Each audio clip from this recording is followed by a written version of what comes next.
A tensão dirigida é uma propriedade tão universal da percepção, que vai muito além da representação visual dos objetos comprometidos com a locomoção.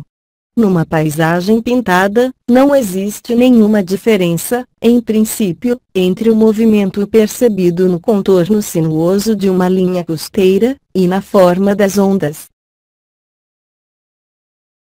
O contorno ondulado de uma boina num retrato de Rembrandt pode ser tão dinâmico quanto a saia de uma bailarina desenhada por Toulouse-Lautrec, mesmo que se saiba que a boina não tem movimento e que a saia se move.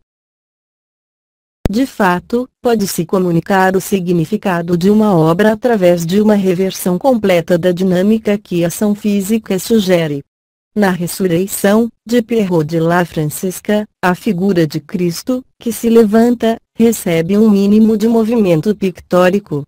Localiza-se no centro do quadro e sua posição é frontal e simétrica.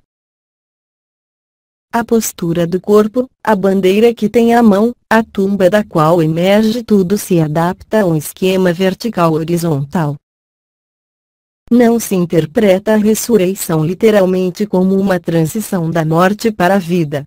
Atribui-se a Cristo uma existência permanente, que contém tanto os aspectos da morte como da vida, representados pelas árvores nuas da esquerda e as cheias de folhas à direita.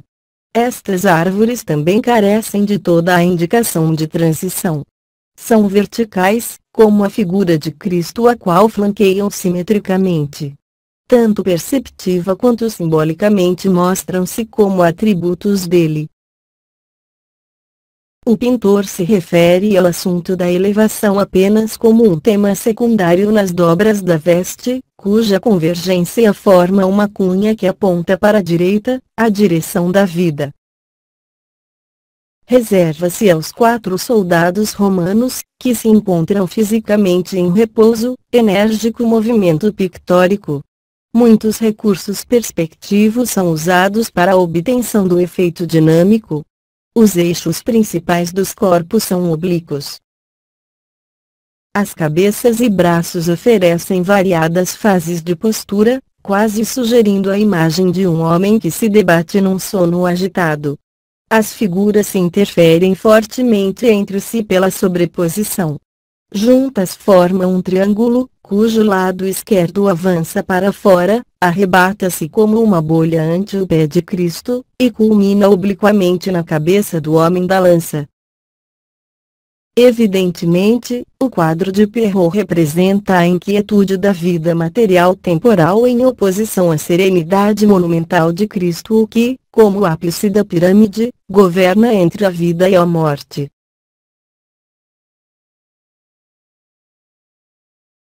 Num dos afrescos de Giotto em Pádua, o pintor interpreta o tema da lamentação como uma história de morte e ressurreição, que em termos formais requer uma interação entre horizontal e vertical. Faz-se alusão à horizontal da morte, mas ela é postergada pelo corpo de Cristo, que foi levantado, e assim dotado da qualidade dinâmica da posição oblíqua. Os braços por sua vez se desviam obliquamente do corpo, um elemento de animação. Este motivo da ressurreição é retomado e desenvolvido em um dos 2 temas do movimento, pela borda da diagonal da colina. Suficientemente larga para que nela um homem possa caminhar, leva através de todo o quadro, desde a horizontal da morte até as verticais dos 2 homens em pé, na borda vertical da moldura do quadro, e a árvore. A árvore inicia onde a diagonal da colina está para terminar, e converte o acesso oblíquo em um elevar-se vertical. A concentrada verticalidade do tronco da árvore se dispersa suavemente em todas as direções dos ramos. À medida que o movimento ascende, desmaterializa-se, espalhando-se pelo espaço, tornando-se universal, e gradualmente desaparece da vista.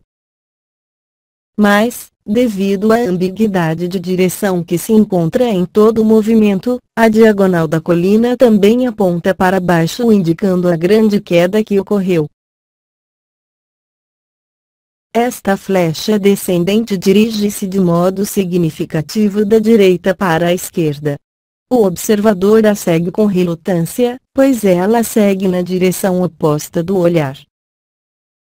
Um homem que se encontra em pé, como as duas figuras masculinas, inclina-se. Há movimento estroboscópio entre as duas figuras masculinas de pé e o corpo morto que desce ao solo. O corpo morto está prestes a completar o giro de 90 graus da queda. A queda para a morte ocorre da direita para a esquerda, e é superada pelo movimento ascendente para a ressurreição da esquerda para a direita. Os anjos espalham-se regularmente pelo céu como um bando de pássaros agitado em pânico. O movimento de desespero que executam não se dá em etapas graduais, mas em suas fases extremas. Desse modo, ao elevar a vista a partir do anjo central para seus vizinhos e novamente ao centro, vemos o corpo agitar-se convulsivamente para cima e para baixo. De modo similar, no grupo de figuras humanas da esquerda, a mulher em pé com as mãos unidas está colocada próxima que estende os braços. Uma vez mais, um salto de um extremo ao outro. De modo igualmente repentino a explosão se acalma pelas duas mulheres imóveis e sem rosto de cócoras no chão. Mas a partir deste nadir, na qual a angústia paralisou a ação e deixou a mente em branco, volta a surgir o sentimento, e o rosto distorcido pela aflição reaparece na mulher sentada da direita. Todavia a postura é ainda passiva.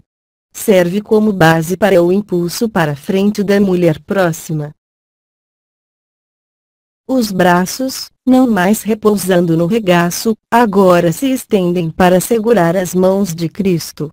E finalmente, em outro violento contraste de movimento, os braços se estendem desesperadamente nas figuras de João por trás da mulher agachada.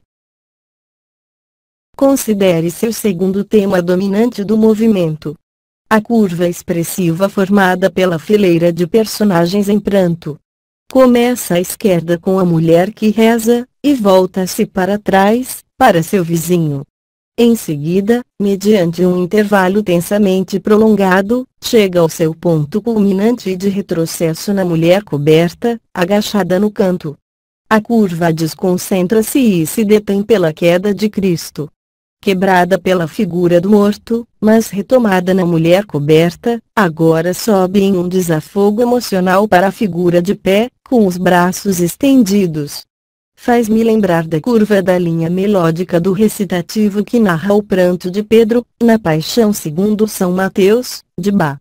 Mas junto ao clímax de emoção encontra-se a vertical conclusiva. Vemos os dois homens olhando em calma contemplação. Além da tragédia temporal, eles indicam o aspecto positivo do sacrifício, a estabilidade da doutrina a ser transmitida e, em sua relação visível com a árvore da ressurreição acima de suas cabeças, indicam também a imortalidade do espírito.